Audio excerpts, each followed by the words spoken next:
పెద్దలు హస్త నిక్షేపణము చేయగా ప్రవచన మూలమున నీకు అనుగ్రహింపబడి నీలో ఉన్న వరమును అలక్ష్యము చేయకము.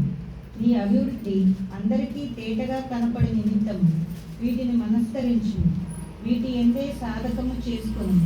నిన్ను గూర్చియు నీ బోధన గూర్చియు జాగ్రత్త కలిగి ఉండును.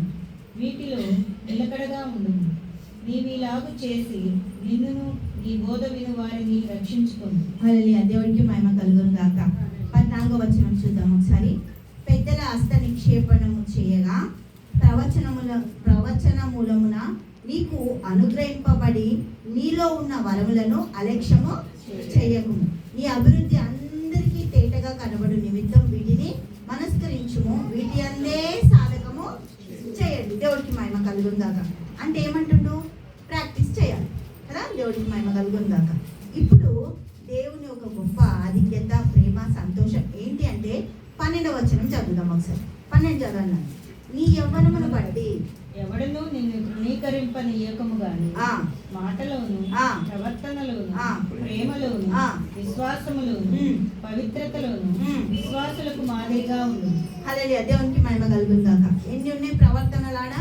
నీ యవ్వనం బట్టి ఎవరు నిన్ను తృణీకరింపనీయకము గాని 1 మాట, 2 ప్రవర్తన, 3 ప్రేమ, 4 విశ్వాసము, 5 పవిత్రత. ఇప్పుడు మనకు 5 ఏళ్ళు ఉన్నాయి. 1 ఏళ్ళు లేదు, కొంచెం చిన్న దెబ్బ. ఇప్పుడు ఇంతకు ఎవరు చూసిన దెబ్బ తాకింది ఏళ్ళకి. ఈ ఏళ్ళకి మనం పట్టి కట్టినాం. అన్నం తింటామా? ఇట్లా అంటామా? అన్నం. కొన్ని దీనికి ఒక ఏమన్నా తగిలింది, అన్నం ఇట్లా తింటామా? అన్నం తినం. ఎట్లా అట్లా కొంచెం తినొచ్చు, కానీ కంప్లీట్గా ఇట్లా పెద్దగా పెట్టుకొని మనం తింటామా? తినం. అన్ని పర్ఫెక్ట్గా దేవుడు మనకు అనుగ్రహించు. వాటిని మనం ఏం చేయాలంట? సాధన చేయాలి. పక్కనతో చెప్పండి. సాధన చేయడానికి నేనేం చేయాలి? రండి. మత్తయి సువార్త 20వ అధ్యాయము 19వ వచనం. మత్తయి సువార్త 28వ అధ్యాయము 19వ వచనం. కాబట్టి మీరు వెళ్ళి సమస్త జనులను శిష్యులనుగా చేయుడు. దేవునికి స్తోత్రం. ఏం చేయాలి? సాధన చేయాలి. వరాలను ఫలించాలి. దేవుడికి స్తోత్రం. వరాలు మనలో పని చేయాలి, ఫలాలు రావాలి.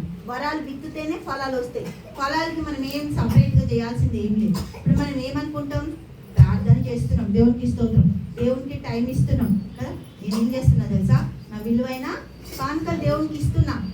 మరి దేవుడు ఇంకా నాకు టైం అడుగుతలేదు కాదు. దేవుడికి మహిమ కలుగుతుందా? టైం ఇవ్వాలి, శిష్యరికపు పని చేయాలి. ఎంతమంది బాప్తిజం తీసుకున్నాము? ఎంతమంది తీసుకున్నాం బాప్తిజము? దేవుడికి మహిమ కలుగుందాక. ఓకే, పని చేద్దామా? మరి ఆయన కోసం చేద్దామా? హల్లెలూయా. చేద్దామా అన్న వాళ్ళందరూ అట్టుకోండి. మీరు బాప్తిజం తీసుకున్న వాళ్ళందరూ ఇట్రండి. దేవుడికి మహిమ కలుగుందాక. తీసుకున్న వాళ్ళు మేము పని చేయం దేవునికి. మేము కాలు సండే రోజు పోయి దుమ్ము దులిపి బైబిల్ మేము మళ్ళీ ఇంటికి వచ్చి సెల్ఫ్లో పెట్టేస్తాం అన్నోళ్ళు ఇటు వచ్చేసేయండి. లేదు, మేము పని చేస్తాం, కష్టపడతాం, ఆయన కోసం మేము నిలబడతాం, ఆయన జీవితమే మా జీవితం అనుకున్న వాళ్ళందరూ అట్టుకోండి. మీ ఇష్టం, చాయిస్ మీది. 2 గుంపులు ఉన్నాయి. ఒకటి ఇటు, ఒకటి అటు. ఇటు వస్తారా, అటు పోతారా? ఎటు వస్తారు? అందరూ అటు. మీరు అక్కడే ఉంటారు.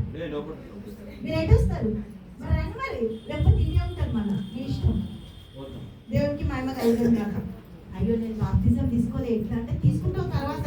ఫస్ట్ అయితే ఆయన పని చేయండి. చెప్పండి, నేను ఆయన పని చేస్తాను, నేను ఆయన కోసం నిలబెడతాను. దేవునికి స్తోత్రం.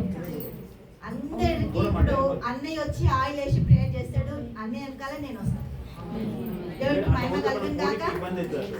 అందుకే నేను చెప్తున్నా, ఇట్లా లైన్ గా కూర్చోండి. ఈ లైన్ కూడా ఇది లోపలికి వద్దు, ఇట్లా లైన్ గా కూర్చోండి. రండి బిడ్డ.